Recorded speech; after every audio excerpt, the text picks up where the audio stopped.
Mean राशि वाले बंधु, आप सभी का स्वागत है, अभिनंदन है मीन मंथन यूट्यूब चैनल में। तो मीन राशि वालों ध्यान से समझिए, 15 से 30 अप्रैल तक यह एक शब्द बोलते हुए पानी को पी लेना, आपकी मनोकामना, इच्छा या जीवन की कोई बड़ी से बड़ी परेशानी आपके जीवन में जो आपको परेशान कर रही है उसे याद करते हुए एक विशेष विधि और पद्धति के साथ इस एक शब्द को बोलते हुए पानी पी लेना, और आप देखेंगे कि यह जो पानी है यह आपके लिए अमृत बन जाएगा, आपके जीवन में चमत्कारी परिवर्तन लेकर आएगा, दुखों से तकलीफों से आपको दूर कर देगा। कारण क्या है, पानी को इतना महत्व क्यों दिया जा रहा है? पानी कोई हल्की चीज नहीं है, मामूली चीज नहीं है। कोई भी पूजा पाठ पद्धति, शुद्धिकरण या दिव्य ऊर्जा का आवाहन बिना पानी के, बिना जल के हो ही नहीं सकता है। याद रखना, जीवन जल से ही उत्पन्न हुआ है और पृथ्वी पर भी देखा जाए तो 70% से ज्यादा पानी है, और इंसान के शरीर में भी 70% से ज्यादा पानी है, और जल का सीधा संबंध चंद्रमा से माना जाता है। एक छोटा सा प्रयोग आप देखिए कि चंद्रमा को देखना, जैसे जैसे आसमान में चंद्रमा बड़ा होता जाएगा आपका मन प्रसन्न होता चला जाएगा, और पूर्णिमा का जो चांद होगा, जो सबसे बड़ा चांद होता है, उस दिन आपका मन बहुत प्रसन्न होगा, दिल बहुत ही खुश होगा। लेकिन जैसे जैसे चंद्रमा छोटा होता चला जाएगा और जिस दिन अमावस की रात होगी उस दिन अनायास ही आपका मन दुखी हो जाएगा, किसी बात को लेकर आप टेंशन में आ जाएंगे, तनाव में आ जाएंगे। यह है चंद्रमा की शक्ति, यह है जल की शक्ति। तो आप जल को बिल्कुल भी हल्के में नहीं लेना, क्योंकि इसका सीधा संबंध चंद्रमा से है, और चंद्रमा मन सो जाता है, और इसका सीधा संबंध धन से भी है। कहा जाता है कि जिन लोगों के जीवन में जल बर्बादी होती है, जैसे कि वो हर बात में पानी बहुत बर्बाद करते हैं, उनके घर के नलों से भी पानी लगातार टपकता रहता है, ऐसे लोगों के जीवन में पैसा कभी नहीं आता, माता लक्ष्मी की कृपा कभी नहीं आती है। थोड़ा बहुत कमा के लाएंगे भी तो गुजारा चलाना मुश्किल हो जाएगा, क्योंकि फिजूल खर्चियों में पैसा खुद ब खुद चला जाएगा, रुकेगा ही नहीं घर में। तो ऐसे लोग हमेशा पैसे के लिए रोते दिखाई देते हैं। यानी कि यह जो जल की विधि है यह बहुत महत्वपूर्ण विधि है। यदि आपने जल का सही तरीके से प्रयोग करना सीख लिया तो जल आपकी हर मनोकामना पूरी कर सकता है, हर एक इच्छा पूरी कर सकता है, नकारात्मकता को दूर भगा सकता है। नकारात्मकता है क्या? अशुद्धि है। जी हाँ, ध्यान से समझिए। कांच का अगर मान लो कोई शीशा है जिसमें आप अपना मुख देखते हैं, तो पूरा शीशा ठीक है, लेकिन थोड़े से भाग में उसमें मैल जम गया है, गंदगी जम गई है, तो वही तो नकारात्मकता है, अशुद्धि। आप उसे यदि साफ कर देते हैं किसी विधि से तो पूरा शीशा शुद्ध हो गया, यानी सकारात्मक हो गया, नकारात्मकता को हटा दिया। ऐसे ही जीवन में नकारात्मकता आ जाती है, खास तौर से धन को लेकर, क्योंकि धन जो है, पैसा जो है, वह बहुत ही नाजुक विषय होता है। धन को यानी माता लक्ष्मी को चंचला कहा जाता है, और माता लक्ष्मी का स्वभाव स्थिरता का नहीं है, तो पैसे का विषय बहुत ही नाजुक होता है। तो जब भी जीवन में नकारात्मकता आती है, विषय पैसा ही होता है। इसी वजह से पैसे को लेकर बहुत सारे विधि विधान शास्त्रों में भी बताए गए हैं, और अलग अलग विषयों में इनकी विषय पे चर्चा की गई है। आज का यह जो कार्यक्रम है यह विशेष तौर पर धन और उससे जुड़ी समस्याओं को ध्यान में रखते हुए बनाया गया है। आपने इस कार्यक्रम को अंत तक देख लिया तो दो बातें तो निश्चित हैं। पहली यह है कि पैसे को लेकर आपके जीवन में जो भी समस्या है, अब याद रखना कि पैसे से बहुत सारी समस्याएं शुरू होती हैं, जैसे रिश्ते नातों में उथल पुथल, भाई भाई के बीच झगड़ा है, क्यों झगड़ा है? पैसे को, प्रॉपर्टी को लेकर। पिता पुत्र में नहीं बन रही, क्यों नहीं बन रही? क्योंकि पुत्र पैसे नहीं कमा पा रहा, इस वजह से पैसे को लेकर विवाद हो रहा है। पति पत्नी के बीच भी खींचतान है, नकारात्मकता है, क्योंकि पति पत्नी की जरूरतें पूरी नहीं कर पा रहा, कभी कभी जरूरतें किसी की ज्यादा होती हैं, तो मूल जरूरतें भी पूरी नहीं कर पा रहे, तो झगड़ा होने लगता है, और वही अलगाव का कारण बनता है। तो मूल में देखा जाए तो कारण बहुत सारी समस्याओं का धन ही बनेगा। तो आज इस कार्यक्रम को यदि आप अंत तक देखते हैं तो एक बात तो निश्चित है कि आपके जीवन में धन का आगमन होगा, 100% गारंटी है। अब कहां से होगा? ऐसा नहीं है कि कोई आपको लाखों करोड़ों रुपए देकर चला जाएगा, नहीं, इस तरह से पैसा आता नहीं। ये बातें भी अच्छी नहीं, व्यवहारिक बातें नहीं है, झूठ है, अनर्गल है। पैसा जो आपने कर्म किया है, जिसके लिए आपने मेहनत की है, वह पैसा आपको मिलेगा। होता तो यही है कि मेहनत का भी फल नहीं मिलता। बहुत सारे लोग कहते हैं कि गुरुजी हम मेहनत तो बहुत करते हैं लेकिन फायदा बहुत ही कम होता है। बहुत सारी उम्मीदें होती है जिन पर पानी फिर जाता है। पैसा आता भी है तो रुकता नहीं है। यानी कि पैसा आपके जीवन में आएगा, आपका रुका हुआ धन आएगा, आपकी उम्मीद जहां से थी वहां से आएगा। आपने प्रॉफिट के लिए कहीं इन्वेस्ट किया था तो वहां से प्रॉफिट निकलेगा, यानी पैसा आपके जीवन में आगमन बनेगा, फ्लो बनेगा पैसे का। ठीक है, पहली चीज तो यह है। दूसरी चीज, आप कर्जे में हैं, कोई आपको परेशान कर रहा है, शत्रु बाधा है, कोई विवाद है, कोर्ट कचहरी का मैटर है, कहीं पर भी आप उलझे हुए हैं, बहुत बुरी तरीके से पैसे को लेकर स्थिति खराब है, तो अब इस स्थिति में भी आपको निवारण प्राप्त होगा। जी हाँ, यानी आपके विवाद समाप्त हो जाएंगे, कर्जा है तो वह समाप्त हो जाएगा, धीरे धीरे होगा, रातों रात नहीं होगा, लेकिन होगा जरूर, ये बात निश्चित है। और इसके परिणाम आपको 7 दिन के अंदर दिखाई देंगे। यह जो हम आपको शब्द बता रहे हैं और एक विशेष विधि बता रहे हैं, इस विधि के आधार पर आप जल में इस शब्द को बोलकर पिएंगे तो आप देखेंगे कि चमत्कार 7 दिन के अंदर आपको परिणाम दिखेंगे गारंटी के साथ। जी हाँ, इसी के साथ साथ ग्रहों के परिवर्तन के, राशि परिवर्तन और नक्षत्र परिवर्तन के आधार पर जीवन में कुछ मूलभूत बदलाव, कुछ जरूरी काम जो आपको करने हैं और कुछ ऐसी चीजें जिनसे आपको पीछा छुड़ाना है, इनके विषय में भी चर्चा करेंगे। और अंत में आपको बताएंगे वह महाशक्तिशाली प्रयोग, जिस प्रयोग को करने मात्र से 7 दिन के अंदर अंदर हर एक प्रकार की बाधा समाप्त हो जाती है, नकारात्मकता दूर हट जाती है। जैसा हमने आपसे कहा था अभी कि शीशे के ऊपर थोड़ा सा मैल कहीं जमा है तो वह आपके चेहरे को स्पष्ट नहीं दिखाएगा, तो वही तो नकारात्मकता है। तो वही जो मैल आपके जीवन में जम गया है, कार्य चाहे धन रहा हो चाहे कुछ भी रहा हो, वह मैल साफ हो जाएगा। ऐसा शक्तिशाली, महाशक्तिशाली प्रयोग अंत में कार्यक्रम के आपको हम देंगे। यानी आज का यह कार्यक्रम बहुत सारी विशेष गूढ़ विषयों को लेकर आया है। इसे अंत तक देखना आपका धर्म है, आपका फर्ज है, वरना आप अपने साथ ही नाइंसाफी कर बैठेंगे और अपने पूरे परिवार को भी दुख परेशानियों में झोंक देंगे। क्योंकि देखिए, आप परेशान, आप दुखी, आप कष्ट में, तो आपका पूरा परिवार भी कष्ट में होगा ना। ऐसा तो नहीं होता कि एक ही व्यक्ति परेशान है और परिवार के सारे लोग मजे कर रहे हैं, ऐसा तो नहीं होता है। तो बस यही आपके साथ होगा, ठीक है। तो उम्मीद करते हैं कि सारी बातें आपको समझ में आ गई हैं। अब आप कार्यक्रम में अंत तक अवश्य ठहरेंगे। तो चलिए महामाई को याद करते हैं। कमेंट बॉक्स में लिखिए पूरे भक्ति भाव के साथ, जय मां भद्रकाली कृपा करो। महामाई आपके ऊपर कृपा करेंगी, हमें पूर्ण विश्वास है। एक बार नहीं 3 बार लिखना, ठीक है। तो चलिए बंधु, अब अपने कार्यक्रम को शुरू करते हैं, मूल विषय को प्रारंभ करते हैं। प्यारे मित्रों, हमारे अत्यंत प्रिय और परम पूज्य अमिताचार्य जी के पास माँ बगलामुखी और माँ भद्रकाली की साधनाओं का वर्षों का अनुभव है और माता रानी की इनके ऊपर पूर्ण कृपा और सिद्धि है। आचार्य जी ने अपने सटीक कुंडली विश्लेषण और श्रेष्ठतम उपायों के माध्यम से हजारों लोगों के जीवन को खुशियों से भरा है। आचार्य जी का कुंडली विश्लेषण और उपाय करवाने का तरीका इतना अद्भुत है कि जीवन के हर एक दुख और कष्ट का कारण जड़ से ही समाप्त हो जाता है। फिर समस्या चाहे जैसी भी हो, कर्जा बहुत बढ़ गया हो, व्यापार चल नहीं रहा हो, बीमारियों में आप बर्बाद हो चुके हो, रिश्तों में प्रेम समाप्त हो चुका हो, या फिर नौकरी ही ना मिल रही हो, विवाह में देरी होती हो, कैसी भी समस्या हो, इन समस्याओं का कारण क्या है, कौन सी महादशा परेशान कर रही है, कौन सा दोष लगा हुआ है, सब कुछ आचार्य जी इतना सटीक बताते हैं कि वर्षों वर्ष के दुख कुछ ही दिनों में समाप्त हो जाते हैं। अगर आपके जीवन में भी कोई ऐसी संकट की घड़ी है तो यही सही समय है जब आप पूज्य आचार्य जी के हाथों से अपनी कुंडली का विश्लेषण करवाएं और वर्षों से चल रहे दुखों और संकटों के इस चक्र से बाहर निकल जाएं। प्यारे मित्रों, अभी वीडियो में दिए गए नंबरों पर फोन करिए और अपनी कुंडली का श्रेष्ठतम आकलन करवा डालिए। जिंदगी बदलने का ये सबसे बड़ा मौका हाथ से मत जाने दीजिएगा। जय माई की, महामाई आपका कल्याण करे।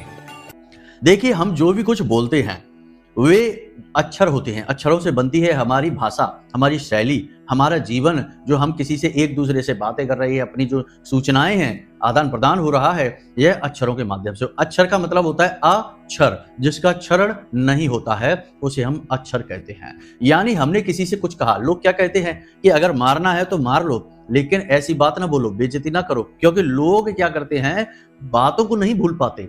लोग कई चीजें भूल सकते हैं। आपके द्वारा जो आपने नाइंसाफी कर दी वह भूल जाएंगे, आपने जो गलती कर दी उसे भूल जाएंगे, क्षमा कर देंगे, लेकिन आपने किसी से जो गलत शब्द कहे उसे लोग जीवन भर याद करते हैं। याद रखना। तो देखिए, ये बहुत बड़ी बात है, अक्षर कभी समाप्त नहीं होते। तो अब अक्षर के अंदर बहुत सारी ऊर्जा होती है। अब हमारे वेद पुराणों में या हमारे ऋषि मुनियों ने इस ऊर्जा को मंत्र का रूप दे दिया। यानी उन्होंने अक्षरों की ऊर्जाओं को पहचाना, अनुभव किया और उसे मंत्र का रूप दे दिया। तो कुछ मंत्र बीज मंत्र बन गए जिनमें अपार अकूत ऊर्जा भरी है उस देवता की, और कुछ साधारण उच्चारण मंत्र हो गए जो देवता के आह्वान आदि के लिए प्रयोग किए जाते हैं, कुछ देवता से निवेदन आदि के लिए प्रयोग किए जाते हैं। तो मंत्रों में भी तो शब्द ही हैं। हमने चालीसा पढ़ लिया, प्रार्थना कर ली, उसमें भी तो शब्द ही हैं। यानी शब्द बहुत ही शक्तिशाली होते हैं। एक छोटा सा प्रयोग करके देखिए। बातों को समझाने में और फिर उन बातों को उपयोग में लाने में आनंद ही अलग है। जल्दबाजी नहीं मचाना, ठीक है? धैर्य के साथ देखिए, आनंद आएगा आपको। मान लीजिए आपके सामने कोई व्यक्ति बैठा है, अनजान व्यक्ति है जिसे आपने कभी नहीं देखा। उस व्यक्ति से आपने बड़े प्रेम से कहा इधर आओ, तो वह व्यक्ति आपके पास आएगा, प्रेम के साथ आएगा, ठीक है? ठीक इसी की जगह आपने उस व्यक्ति को सीधा आदेश दे दिया इधर आओ, तो शायद वो आपकी तरफ आए ही ना, आपकी तरफ ध्यान ही ना दे, आपको पता नहीं क्या समझे, पागल समझे।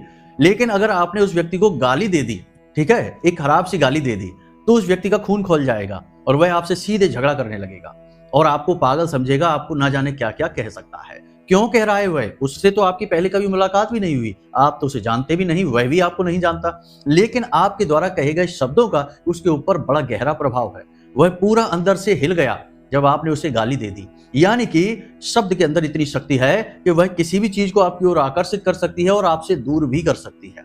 दोनों ही बातें हैं। इसीलिए कहा जाता है कि धारणा, हमारे शास्त्रों में लिखी गई है कि धारणा बेहद महत्वपूर्ण है एक योगी के लिए, एक साधक के लिए। यदि वह धारणा नहीं करता है तो वह जीवन में किसी भी प्रकार की उपलब्धि हासिल ही नहीं कर सकता साधना के मार्ग में। और यही जीवन में भी है। आप जो भी कुछ हासिल करना चाहते हैं, पहले उसके लिए सकारात्मक बनिए। जैसे कि आप कोई अच्छी नौकरी प्राप्त करना चाहते हैं, तो पहले आपको अपने मन में ये विचार रखने होंगे कि आप उस नौकरी के काबिल हैं, आप उसकी योग्यता रखते हैं, और आपको मन में अनुभूति लानी होगी कि आप उस नौकरी को प्राप्त करने के काबिल हैं और प्राप्त करके ही रहेंगे। वह नौकरी आपके लिए ही बनी है। तो ये जो आपके शब्द होंगे, आपके जो भाव होंगे, ये उस नौकरी को आपकी ओर आकर्षित करेंगे। इसे ही आकर्षण का नियम कहते हैं। आज के समय में इसे लॉ ऑफ अट्रैक्शन कहने लग गए हैं, लेकिन हमारे शास्त्रों में तो इसे बहुत समय से प्रयोग में किया जा रहा है और इसे प्रयोग करते हुए तो देवी देवताओं को भी आकर्षित कर लेते हैं। अब जैसे कि रावण ने तपस्या की, तो ब्रह्मा जी की इच्छा नहीं थी कि आए उसके सामने और आशीर्वाद दें, उसको वरदान दें, क्योंकि वह राक्षस था। वह वरदान कुछ ऐसा ही मांगेगा जिससे कि दुनिया में तांडव मचेगा, लेकिन मजबूरी में ना चाहते हुए भी आना पड़ा। अब समझिए आप, क्योंकि वह मंत्र उच्चारण कर रहा था और मंत्रों में इतनी शक्ति है कि देवता को आना ही पड़ता है। तो आज हम जो बात करने जा रहे हैं वह मंत्र की बात करने जा रहे हैं। एक ऐसा महामंत्र, एक ऐसी शक्ति हम आपको देने जा रहे हैं। इसे आपने यदि ठीक तरीके से प्रयोग कर लिया, ठीक तरीके से, तो आप 7 दिन के अंदर अंदर अपनी बड़ी से बड़ी इच्छा मनोकामना को पूरी होते हुए अपनी आंखों से देखेंगे। जी हाँ, आप गवाही बनेंगे उस आपकी जो इच्छा मनोकामना है उसकी। हमने इस प्रयोग को कई बार किया है और इसके हर बार हमें पॉजिटिव रिजल्ट ही मिले हैं। थोड़ा बहुत अंतर रहता है, लेकिन हर बार इसके रिजल्ट पॉजिटिव रहे हैं। फिर हमने इसे अपने कई सहायकों को प्रयोग कराया। कई ऐसे भक्त हैं महामाई के, उनको कराया इसका प्रयोग, क्योंकि वो भी परेशान थे, उनको भी इसके पॉजिटिव रिजल्ट मिले। तो अब आपकी बारी है, आपको हम इस शब्द को बताने जा रहे हैं। ध्यान से समझिए सारी बातों को, क्योंकि विधि में भाव होता है। विधि केवल एक तरीका नहीं है कि इस तरीके से चलिए, वह भाव है। तो यदि भाव नहीं लाएंगे, केवल विधि अपनाएंगे, तो शायद काम ना बने, क्योंकि भाव प्रधान तो बहुत ही जरूरी है ऊर्जाओं को साधने के लिए, ठीक है? तो यहां पर आप समझती जाइए। आपको क्या करना है कि रात्रि के समय जब आप सोते हैं, उस समय आपकी बॉडी रिचार्ज होती है। विज्ञान की भाषा में कहें, दिमाग आपका रीसेट होता है, बॉडी आपकी रिचार्ज होती है। आप पुरानी थकान से उबरते हैं और आप तरोताजा होते हैं। ऊर्जा आपकी व्यवस्थित होती है, संतुलित होती है, ठीक है? विचार भी आपके शांत होते हैं। आध्यात्मिक स्तर पर यदि कहा जाए तो उस समय हमारा शरीर पूर्ण रूप से निष्क्रिय हो जाता है और हमारा जो सूक्ष्म शरीर है वह उस आध्यात्मिक जगत से अपने संपर्क को जोड़ता है और अपने जीवन के उद्देश्य को जानने की कोशिश करता है और तमाम देवी देवताओं की कृपा और आशीर्वाद प्राप्त करने की कोशिश करता है, ताकि आपको जीवन में सहायता प्राप्त हो। अब इस बात के क्या प्रमाण है? देखिए, प्रमाण बहुत सारे हैं, आप इंटरनेट पर सर्च करके देख लेना। बहुत सारे वैज्ञानिक ऐसे हैं जो अपनी खोजों में जाकर ऐसे उलझे कि फिर उन्हें समाधान ही नहीं मिला, तो वे सोए, तो सोते समय सपने में उन्हें उस समस्या का समाधान देखा।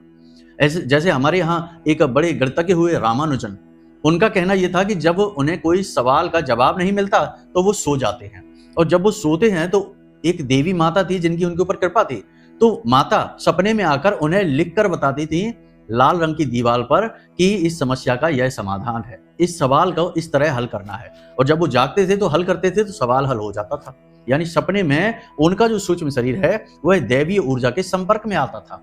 इसीलिए आपको सपने में तरह तरह की चीजें, तरह तरह के लोग, तरह तरह की स्थितियां दिखाई देती हैं, कई बार डरावनी और कई बार अच्छी। ये समझ में आया आपको? तो आप जब सोने जाएं रात्रि के समय, तो उस समय से यह प्रयोग शुरू होगा। आपको क्या करना है कि एक पात्र लेना है, तांबे का पात्र ले लें, क्योंकि तांबा शुद्धता का प्रतीक होता है।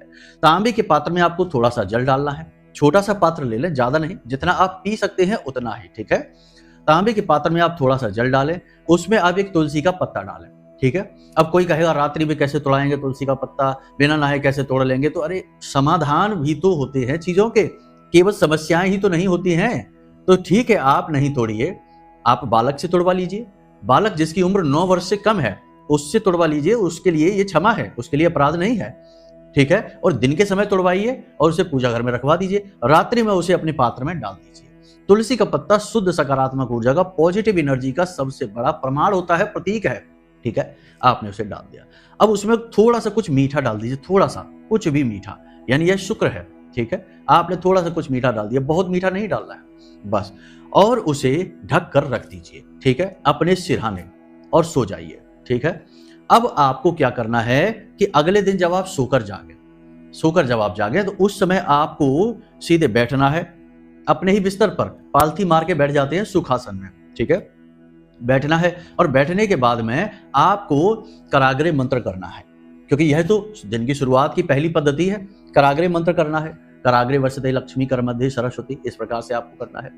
और उसके बाद में आपको स्थान देवताभ्यो नमः, स्थान देवताभ्यो नमः, स्थान पर जो भी देवता हैं उस समय उनको नमः, ठीक है। उसके बाद आपको पितृ देवताभ्यो नमः, 3 बार बोलना है ये चीजें, पितृ देवताभ्यो नमः, पितृ देवताओं को नमः करनी है, क्योंकि उनके ही वंशज हैं आप, उनको सबसे पहले, ठीक है। उसके बाद आपको कुल देवताभ्यो नमः, क्योंकि आपके कुल के जो पालनहार हैं, रक्षक हैं, आपके कुल के सुख दुख से जुड़े हुए हैं, उस देवी देवता को नमः, ठीक है। ये 3 क्रिया, यानी 3-3 बार ये मंत्र आपको बोलना है। उसके बाद आपको उस बर्तन को उठाना है, उस पात्र को उठाना है, और उसमें से जल निकाल कर किसी पीने वाले बर्तन में डाल देना है, ठीक है। अब उस तांबे के बर्तन को तो आप जूठा नहीं करेंगे, क्योंकि वह दिव्य शक्तियों के संपर्क में आया है, ठीक है, तो उसे तो जूठा नहीं करेंगे, तो पीने वाले किसी बर्तन में डाल दीजिए। जिस बर्तन में आप डालें वह कांच का होगा तो सर्वोत्तम होगा, क्योंकि वह चंद्रमा का सूचक बन जाएगा। जल भी चंद्रमा का सूचक है, तो इसकी शक्ति कई गुना बढ़ेगी। तो कांच के गिलास में इसे आप डाल दीजिए, तुलसी की पत्ती वगैरह सब इसमें डाल दीजिए, ठीक है। उसके बाद इस जल को आपको ऐसे देखना है, ठीक है, ध्यान से समझना है, विधि को अच्छी तरह से समझ लेना, भाव को समझना है। जल उस समय जीवित है, जीवंत है, क्योंकि उसमें माता तुलसी का सहयोग प्राप्त हो गया है, ऊर्जा पॉजिटिव है, रिचार्ज है पूरी तरह से, और आपकी हर एक इच्छा मनोकामना को पूरी करने का दम रखता है, ठीक है।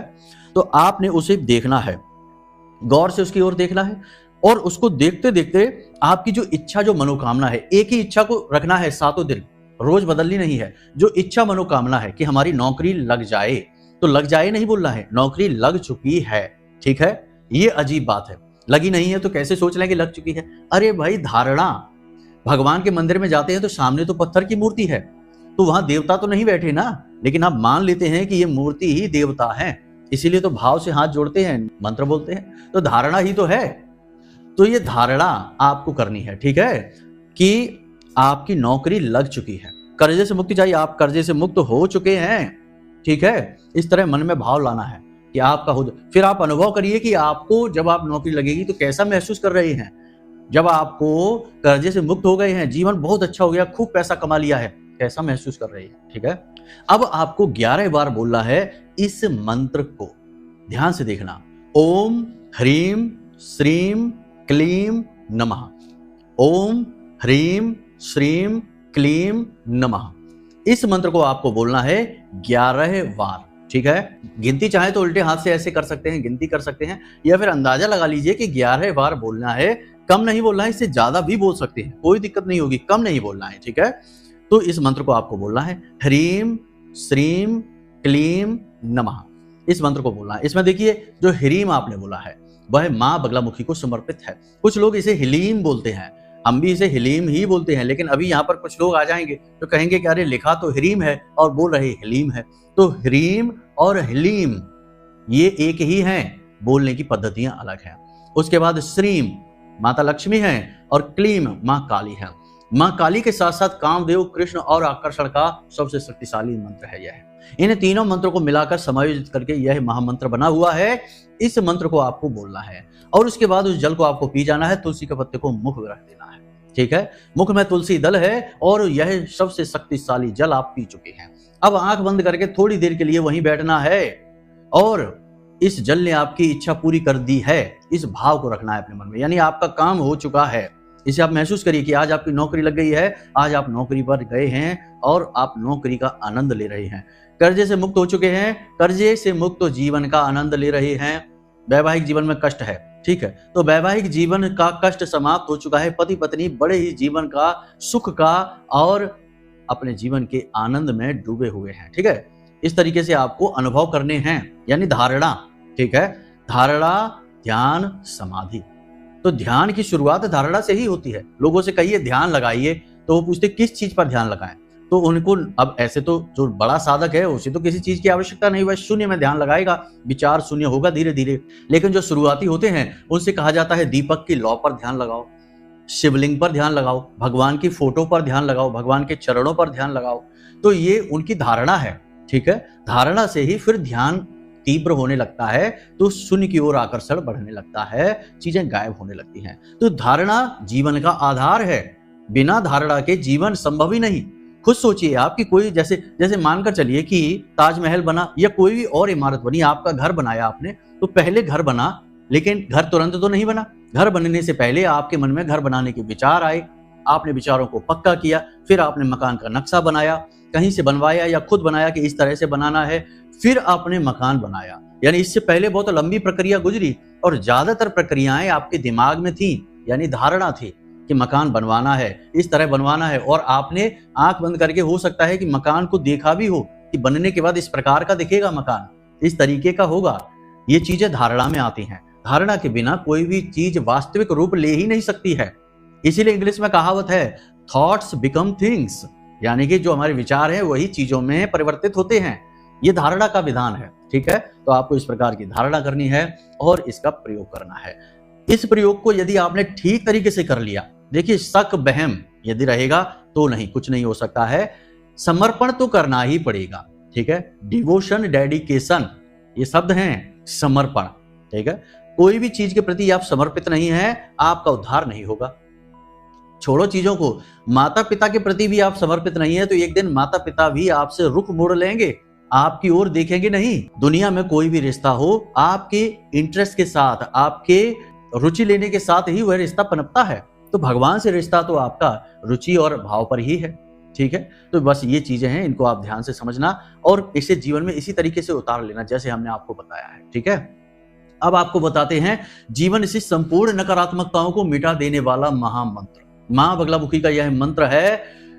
पिछले कार्यक्रमों में भी हम इसके बारे में बता चुके हैं, फिर से बता रहे हैं, इसे ध्यान से समझ लीजिए। और इस मंत्र को रात्रि के समय या सुबह सोकर जागते ही सूर्योदय से पहले 10 से 15 बार ही बोल लेना, 10 से 15 मिनट के लिए बोल लेना। आपके जीवन से सारे दुख, सारे कष्ट, सारी नकारात्मकताएं, यानी आपके जीवन का जो शीशा है उस पर जमा हुआ मैल ऐसे छट जाएगा जैसे कि वह कभी था ही नहीं। बहुत शक्तिशाली मंत्र है। स्तंभन की देवी महामाई मां बगलामुखी से संबंधित है। 8वीं महाविद्या है ये। तो इस मंत्र को आप ध्यान से समझिए, पहले भी बता चुके हैं, फिर बता रहे हैं, और इसे नोट कर लीजिए, ठीक है। आपके वीडियो की स्क्रीन पर यह मंत्र दिखाई देगा, ध्यान से इस मंत्र को समझ लीजिए। ओम ह्लीम ऐं श्रीं क्लीं श्री बगलालने मम रिपूर्णे नाशय नाशय मम ऐश्वर्याणि देहि देहि शीघ्रं मनवांछितं कार्य साधय साधय क्लीं स्वाहा। इस मंत्र को इस प्रकार से आपको बोलना है। 10 से 15 मिनट के लिए बोल लीजिए, सारे ग्रह बराबर हो जाएंगे, दुख समाप्त हो जाएंगे, नकारात्मकताएं छट जाएंगी। जी हाँ बंधुओं, ये प्रयोग बहुत ही आजमाए हुए हैं, बहुत ही शक्तिशाली इनके परिणाम हैं, बशर्ते कि फिर से वही हम कहेंगे भाव बहुत ही महत्वपूर्ण है, ठीक है। उम्मीद करते हैं सारी बातें आपको समझ में आ गई हैं। आचरणों के विषय में हम पिछले कार्यक्रम में बात कर चुके हैं, फिर आने वाले कार्यक्रमों में भी बात करेंगे और ग्रहों के आधार पर सटीक भविष्यवाणियां भी आपके जीवन की करने वाले हैं। तो अगले कार्यक्रम में उसके विषय में चर्चा करेंगे। अभी के लिए हमने सोचा कि आपको बता दें कि समय के अनुसार किस प्रकार परिवर्तन लाकर जीवन में मनोकामनाओं को आप पूर्ति कर सकते हैं, ठीक है। चलिए बंधुओं, आज के इस कार्यक्रम को यही विराम देते हैं। यदि मन में कोई प्रश्न उठे, कुंडली का विश्लेषण कराना है, तो कोई चिंता की बात नहीं है। नंबर हमने दे दिए हैं वीडियो में, इन नंबर पर फोन करिए। छोटी सी दक्षिणा लगेगी, ठीक है। कोई कहेगा फ्री में नहीं कर सकते, तो बिल्कुल फ्री में कर सकते हैं। बहुत सारे लोगों की कुंडली हमने फ्री में की है, लेकिन फ्री में जिनके पास दुख है, तकलीफ है, क्षमता नहीं है, उन्हीं का तो करेंगे ना। वरना अगर सबका काम फ्री में होने लगा तो फिर हमारा ये वस्त्र है, ये जो टेक्नोलॉजी है, महामाई के लिए प्रसाद है, ये सब कहां से आएगा? ये दुनिया तो फ्री नहीं चलती ना। इसलिए थोड़ी सी छोटी सी दक्षिणा, लोग तो हजारों रुपए लेते हैं, हमने तो जरा सी दक्षिणा रखी है प्रसाद स्वरूप। बस इस दक्षिणा के साथ में आपका कुंडली का विश्लेषण कर दिया जाएगा। हम स्वयं करके आपको कुंडली का विश्लेषण देंगे और आपके जीवन की बाधाएं, समस्याएं और उनके समाधान, निराकरण सटीक उपायों के साथ आपको करके देंगे। ठीक है, हजारों लोगों ने इसका लाभ लिया है, आप भी ले लीजिए, मौका हाथ से मत जाने देना। ठीक है, चलिए बंधु, आज के इस कार्यक्रम को यही विराम देते हैं। हमेशा हंसते रहिए, मुस्कुराते रहिए। ठीक है, जीवन की दवा मुस्कुराना, और महामाई पर अपनी आस्था और विश्वास बनाकर रखिए, क्योंकि आपका उद्धार वहीं से होना है। सबका वहीं से हुआ है, आपका भी होगा। ठीक है, प्रेम से बोलिए जय माई की। महामाई आपका कल्याण करें। धन्यवाद। हमारे प्रिय और परम पूज्य आचार्य जी ने अपनी साधनाओं के अनुभवों पर आधारित शक्तिशाली उपाय और क्रियाओं के माध्यम से हजारों लोगों के जीवन को पूरी तरह से बदला है। आचार्य जी के द्वारा बताया गया हर एक उपाय इतना सटीक और कारगर होता है कि जो भी इसे पूरे भाव के साथ कर लेता है, उसे साक्षात महामाई की कृपा और आशीर्वाद प्राप्त हो जाती है। इसलिए निसंकोच इन उपायों को पूरे भाव के साथ करिए, आपका कल्याण होगा। जय माई की।